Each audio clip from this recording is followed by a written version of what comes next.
کے بعد جو ہے بنیادی طور پہ ذکر کی قسم لیکن اس کے اندر ندامت توبہ کا جذبہ پایا جاتا ہے، وہ استغفر اللہ۔ یہ 10 تسبیحاں سارے معتکف حضرات اور سارے ساتھی اپنی زندگی کی روٹین بنائیں کہ 1000 مرتبہ استغفر اللہ ہم نے ضرور پڑھنا ہے، اور استغفر اللہ یقین کریں 100 مرتبہ پڑھنے کے اندر 1 منٹ لگتا ہے۔ جو صحیح بھی آپ پڑھنا چاہیں 1 منٹ میں پڑھا جاتا ہے۔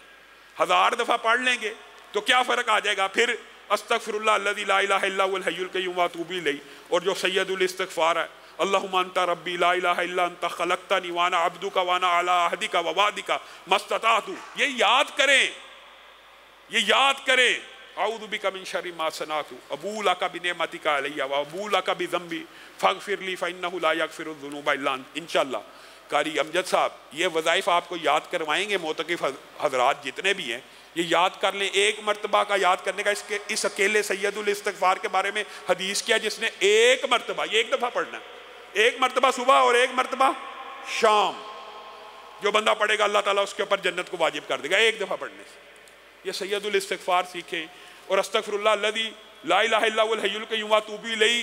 اگر کوئی بندہ میدان جنگ چھوڑ کے بھاگا ہو، مسلمانوں کو دھوکہ دے کے بھاگا ہو، وہ بھی پڑھ لے تو اللہ اس کے گناہوں کو بھی معاف کر دے 1 مرتبہ۔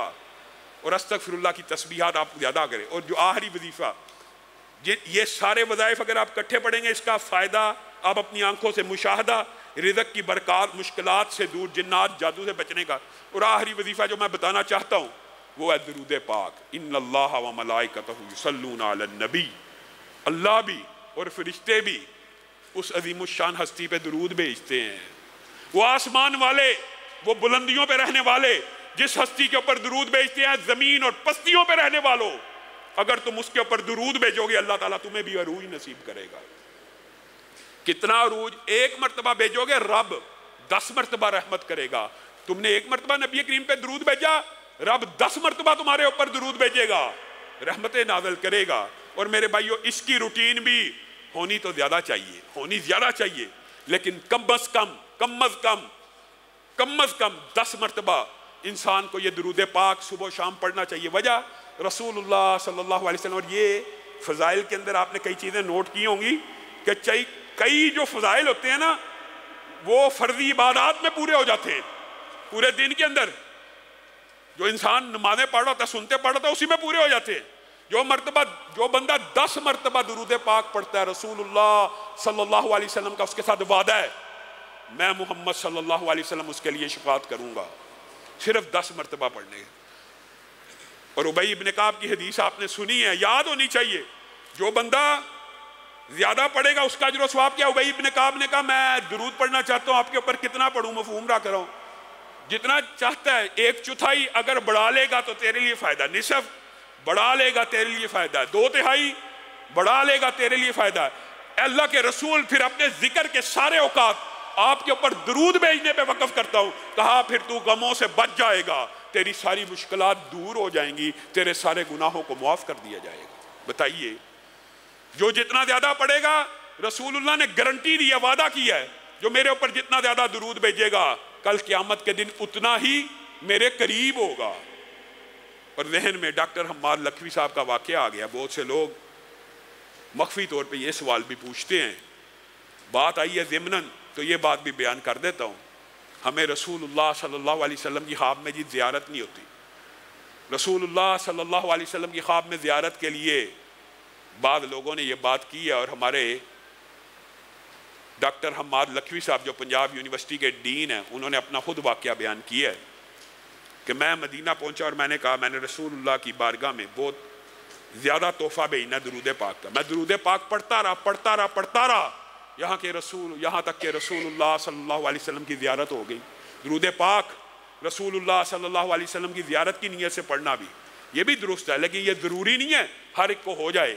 اور ان کو اللہ تعالیٰ نے یہ اعزاز بخشا کہ ڈاکٹر صاحب کہتے ہیں میں نے رسول اللہ صلی اللہ علیہ وسلم کو کہتے سنا کہ تیری دعوت کو ہم نے قبول کر لیا۔ گویا رسول اللہ صلی اللہ علیہ وسلم کے اوپر درود بھیجنا بھی ایک مستقل عبادت ہے۔ آپ یہ شیڈول بنائیں، چیک لسٹ بنائیں کہ ہم نے یہ عبادات ان 10 دنوں میں معتکفین کے لیے خاص نہیں ہے، پوری عوام کے لیے، جو سن رہے ہیں، جو دیکھ رہے ہیں، ان 10 دنوں کو اس طرح یوٹیلائز کریں. اگر آپ اس طرح یوٹیلائز کریں گے تو اللہ رب العزت آپ کے اوپر رحمتوں کا نزول کرے گا. اور 2 اور چیزیں جو انسان کو، اور وہ چیزیں بڑی آسان ہیں اور وہ لمبی چوڑی نہیں ہے. رضیت باللہ ربا وبالاسلام دینا وبمحمد نبیا صلی اللہ علیہ وسلم. یہ 3 مرتبہ صبح اور 3 مرتبہ شام کو پڑھنے کی فضیلت کیا ہے؟ رسول اللہ صلی اللہ علیہ وسلم نے کہا، یہ کہنا نا رضیت باللہ ربا، اے اللہ میں تیرے رب ہونے پہ راضی ہوں، اس کے بدلے میں کل قیامت کے دن رب اس کے اوپر راضی ہو جائے گا. بتائیے صرف 3 مرتبہ پڑھنے والے کو رسول اللہ صلی اللہ علیہ وسلم نے فرمایا کل قیامت کے دن ہاتھ پکڑ کے جنت میں لے جاؤں گا. اور یہ وہ وظیفہ ہے جس کی قبر پہلی منزل ہے آسان ہو گئی، اگلی منزلیں آسان ہو گئی. رضیت باللہ ربا وبالاسلام دینا وبمحمد نبیا.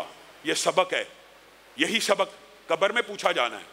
اور قبر کے اندر جو بندہ صبح و شام ہر روز 3 مرتبہ یہ پڑھ رہا، کیا سبق بھول جائے گا؟ نہیں بھولے گا. پھر ایک بات ہے، اللہم اجرنی من النار، صبح شام پڑھنا چاہیے اور اللہ تعالیٰ اس کو آگ سے محفوظ کر دیتا ہے. 2 حفاظت کے اس کے علاوہ اہم وظیفے ہیں، وہ بھی آپ نے ذہن میں رکھنے ہیں.